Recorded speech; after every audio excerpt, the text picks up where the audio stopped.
Final Fantasy VII Rebirth and Final Fantasy XVI have underperformed, and Square Enix is shutting its doors. Damn! No, of course not. Stop looking at social media. PC gamers, 16 is out now. Get to playing. It's an awesome game. I'll join you in a day or two. Oh boy, here we are again. You know what? It feels like only yesterday we were seeing the underperforming headlines for Final Fantasy VII Rebirth and Final Fantasy XVI, combined with tons of tweets and videos being made about how this is the end of Square Enix and what they should be doing and what has to be done. Oh wait. It was just recently. Yeah, back in May. Remember those days? You know, it really grinds my gears when I see all of these headlines and things online when it really should not be that hard for Square to change some things around and actually start making some profit, which means we as gamers don't have to worry about the games that we love to play and if they're going to get canceled or not. Plus, I've been seeing just a lot of, to be frank, brain dead comments over social media. I know it's social media. It comes with the territory and everything, but there's a lot of bad information out there about the real reason why it's not going the way it should be. And you know what? I want to address that in this video. This video may come off a little ranty, but I love the worlds and the games that Square Enix has made over the years. I absolutely hate the business practices with the NFT focus, the live service games on consoles, and just some really weird decisions that they definitely need to fix. So don't worry, I'm not going full-blown Square Enix fanboy or anything like that. But I want to address some of the comments I've been seeing online in this particular video. And that, of course, means covering everything that you're possibly seeing on your timelines, YouTube pages, especially if you follow anything that is JRPGs, Final Fantasy, or just anything Square Enix related. Then I want to discuss two big comments / topics that I've been seeing across all of these areas that are just not true, especially if you simply look at data. It can disprove it pretty easily. These, of course, being Final Fantasy is garbage and washed up, and the exclusive push from the past. You know, everyone's saying it's the exclusives and that's the reason and everything like that. So I want to talk about that stuff. And then finally, I want to talk about some ideas that Square could easily pursue to make things better, or at least start to push in the right direction. Hey, I may not run a multi-billion-dollar business or anything, but it's clear that what they're doing is not working. They're literally just throwing stuff at the wall to see what sticks, and nothing is sticking. With that being said, I'm Talon with Direct Gaming. Sub to the channel if you enjoy everything Final Fantasy and gaming in general, and let's get started. Now, real quickly, most of this investors talk that you might be seeing on your timeline or anything that looks like these particular charts right here is exactly what it sounds like. It's all aimed at investors. They don't actually provide any hard sales numbers. Few companies these days do, including PlayStation, Xbox, Ubisoft, and more, obviously.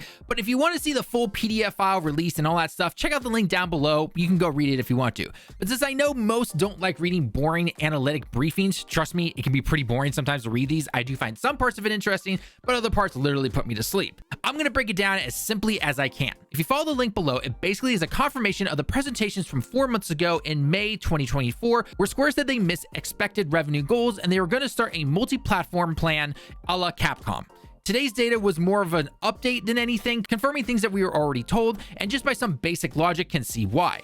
What the future holds is anyone's guess, but their 3-year reboot plan that they've been talking about since May is kind of a make or break moment for them. Not saying they're going to go under or cease to exist or anything like that, but based on their stock prices, yeah, it's not looking good. I mean, don't get me wrong, Square has always had crazy high expectations when it comes to their games. Not all of them, but a majority of them they definitely do. So that's definitely not helping them, but there's some other stuff in there as well. Okay, enough boring talk. Let's get into some internet drama. That's what you're here for, right? No, seriously, it takes a lot for something to get under my skin when it comes to the internet. Growing up with it ever since I was a kid, you develop some tough skin when it comes to this stuff. But sometimes I'm still just human. So luckily, it's pretty easy to pick out the obvious trolls and comments and everything, and those are super easy to ignore. But there are still a few things I want to address because I know a lot of people are simply going to look at it and take it as face value because on the surface, it may sound logical. But if you look at it just a little bit deeper, yeah, it's actually pretty easy to pick apart. So let's start with the first one that I mentioned beforehand, and that is this notion that Final Fantasy is just a dead franchise and they should just let it die. If you know anything about gaming, then you know that Final Fantasy is far from a dead franchise. Is it as popular as it was back in the 90s and early 2000s? Probably not. That's probably why we're seeing things like Pixel HD Remaster and Final Fantasy VII Remake projects. Logically, it can be a good way to introduce new players and the younger generations into your games from that time and hope that they'll start to pick up the later games. The reality of this, though, is very different, at least to the crazy numbers that Square wants. Again, like we said beforehand and multiple times, Square always has crazy expectations when it comes to their games. I will easily admit that Final Fantasy is not as popular as it once was. Most of us that like these games grew up with them since we were kids, but now we're all adults. We don't have as much time to play these beefy RPG games that can take anywhere from 50 to 100 hours to complete. Couple that with only having 2, maybe 3 hours on some days to play a game, and you can see the trend right there. Younger gamers, on the other hand, don't actually know what Final Fantasy is. At least a majority of them don't. Even my high school kids that I teach barely know anything Final Fantasy. Most of them have called it the old series my parents play sometimes.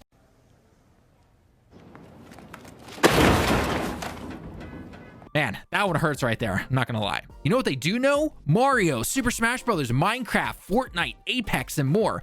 Mario's an obvious one. It's Mario, for crying out loud. But the rest of them are all these free-to-play live service games. Don't worry, I am trying to educate them to the best of my ability and introduce them to actual good games. It is a slow process though.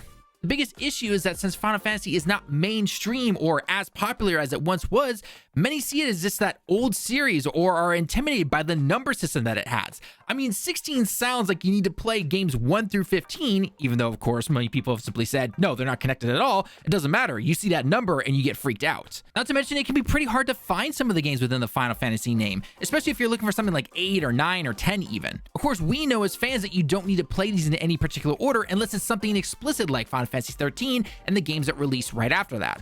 Marketing is obviously another huge problem when it comes to Square, though, that they really need to improve on. Most recent example I can think of is going to be that twin pack for Final Fantasy VII Remake and Rebirth. 2 games for the price of 1. Killer deal, absolutely killer deal. No push. Where was the push, Square? Like, seriously. Obviously, there's the issue of Remake Part 1 being on PS4, 100 million plus consoles sold there, and it was released during a time when we were all locked inside.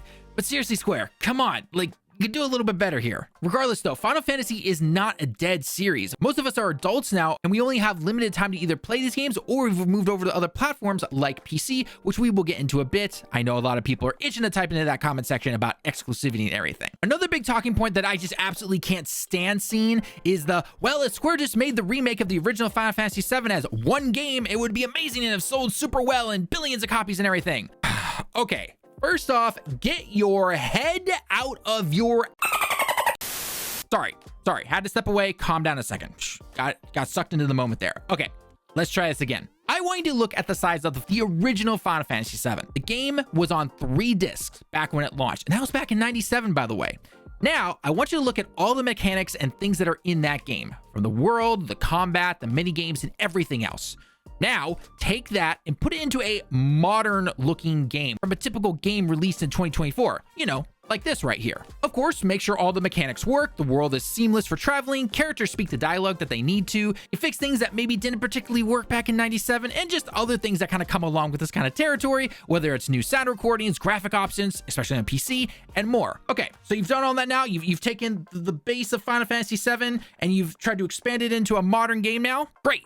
Now, tell me again with a straight face if you truly think they could fit all of that into one game under 150 gigabytes and still get everything from the original, nothing cut? Yeah, that's what I thought. You can't. If I ever find one of these lying around again, I swear to fucking God, I will stop being so polite. Get the fuck out of my sight before I demolish you. Ever since the original Final Fantasy VII released back in '97, new lore has actually been added from the original creator, be it the Advent Children movie, books written, and even the prequel game like Crisis Core. And yes, I know there's obviously more. So no, this whole idea of just simply put it into one game and you're done, that was never gonna happen. Plus, we just have to accept the reality that a sequel generally never does as well as the first game. Not to mention some players are simply gonna wait until all 3 parts are done, which is perfectly normal.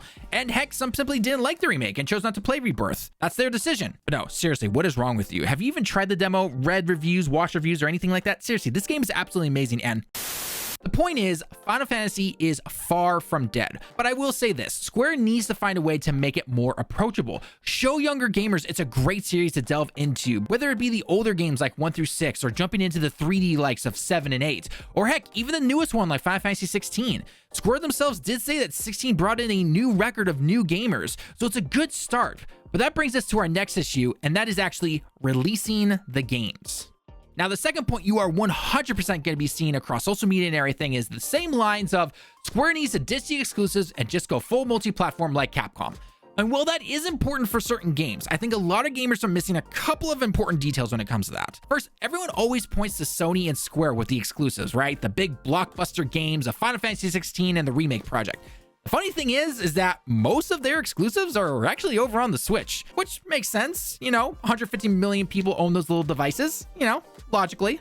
Second, simply going multi-platform is not as easy as everyone seems to make it out to be. Square's got a pretty bad record of not only releasing games at the most random times on other platforms, but also just the ports themselves. Their PC ports alone are not that good in terms of optimization. I mean, just go back and look at the Final Fantasy VII Remake port. They've also had games where they've released it on Switch, PC, and even Xbox, but then the sequel to that game is released on other platforms, still releasing on PC and Switch, but then releasing on PlayStation and not Xbox. Looking at you, Octopath Traveler 2. Or heck, look at how long it takes to get games from one system to another. Some Square developers have even come out on record in saying that they prefer to only make things on one platform instead of multi-platform, including this guy right here, Naoki Shida. Where have I seen him before? Oh yeah, I recognize him. You know, he's the head guy of Final Fantasy 14 and 16. Interesting. Now, to be fair, Final Fantasy 16 did just release on PC, yet it was in development for over a year based on everything that we saw. Obviously, we don't know the details of any contract stuff when it came to Square and Sony for Final Fantasy 16, but it's safe to say that they probably could have released this a lot earlier, especially if they potentially made both games together, simply held on to it, and then released it. Or, you know, at least we were able to tweak some stuff, waiting for the chance to release it on PC. Now, I'm not saying they need to rush PC ports. PC especially has a terrible history of getting some terrible ports in gaming. But with how long it takes them to port some of their games, it's not as easy as simply pressing a button. If you have followed any developers when it comes to making games in general, it is never as easy as simply press a button and you've magically got a port of a game for another platform. It just never is. Even if certain platforms are very similar, you still have to develop things particularly for that platform. So anyone who thinks Square's saying that they're going to finally go multi-platform more and then boom, games will just magically start releasing all at once, yeah, that's a fantasy. Okay, I hear you asking, what do they actually need to do then? Well, we'll discuss that in a second, but to finish up this particular topic right here, but to finish up the topic of just going full multi-platform, there's a reason they worked with just Switch or just PlayStation. On top of the obvious relations that they have here in Japan, as you know, they're all Japanese companies, it makes sense for certain games to go onto certain platforms they know are going to make them the most money back after making a game. I don't mean to sound mean or anything like that, but if you think magically putting Final Fantasy games on Xbox is all of a sudden going to change things, again, that's a fantasy too.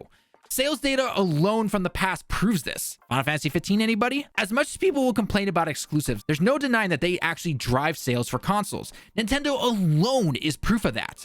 While it's nice to have games everywhere for gamers, especially in this day and age where things are very expensive for the average consumer, there always has to be a balance, and we are still going to see exclusives regardless of how people complain online. Okay, Talent, I hear you asking, so you've been saying all this stuff, what does Square actually need to do? You sound like such an expert, don't you? Okay, calm down, I got you, I'll feed you, don't worry. But look, all jokes aside, it is an important question to ask. What can Square do with Final Fantasy and its other games to not only kind of save its company, but also just make better products for us, the gamers? Well, I got a few ideas based on what we've talked about already. First things first though, let's get the easy ones out of the way. Stop investing in the NFT bullshit. While the new CEO of Square Enix seems to be breaking away from that, it's still brought up in all these investor calls and reports and everything. Just stop it. Just seriously, just don't do it.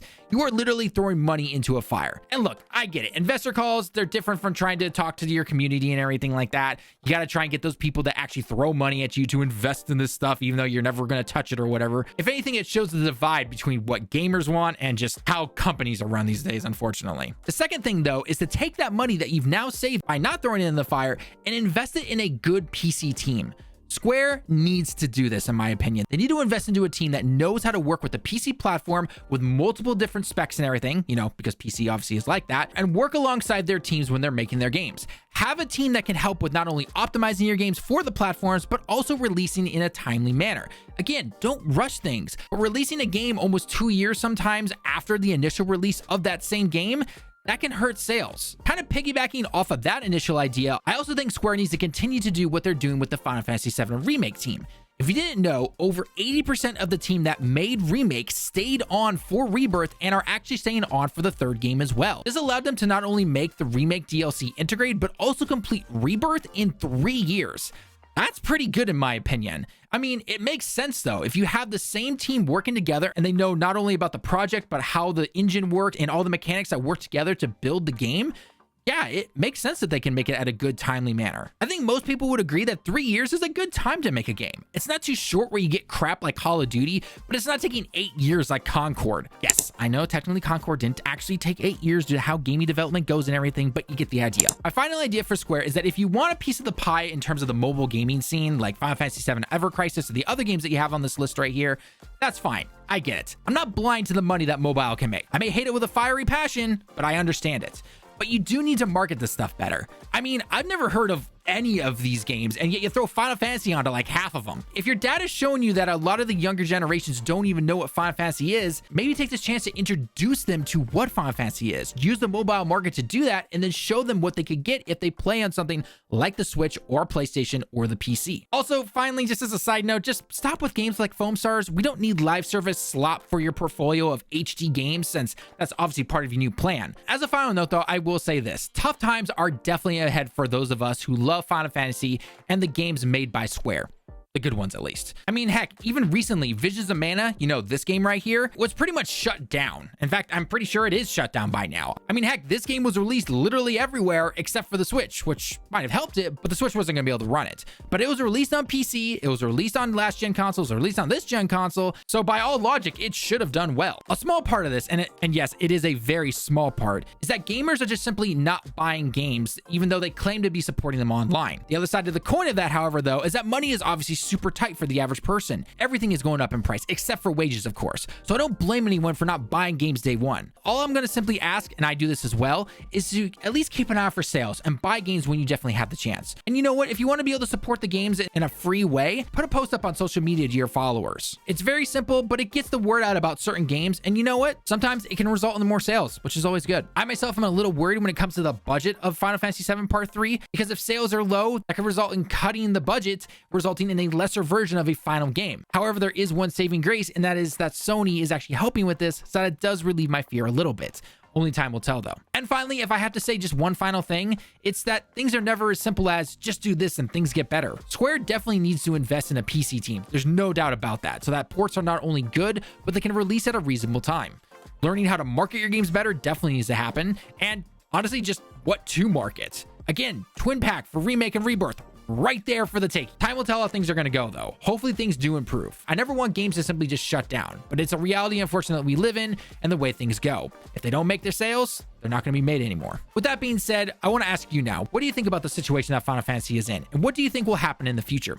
Leave all your comments down below and I will try to reply as fast as possible. And if you happen to enjoy the video, then a like on it will be greatly appreciated. Sub to the channel to see more content like this. We are currently on our way to our year-end goal of 10,000 subs. One last time, I want to thank everyone for watching the video. I've been Talon with Direct Gaming. I hope you have a great day and a week, and I hope to see you all in the next one. And if you get the chance, go play Rebirth and 16. They're awesome games.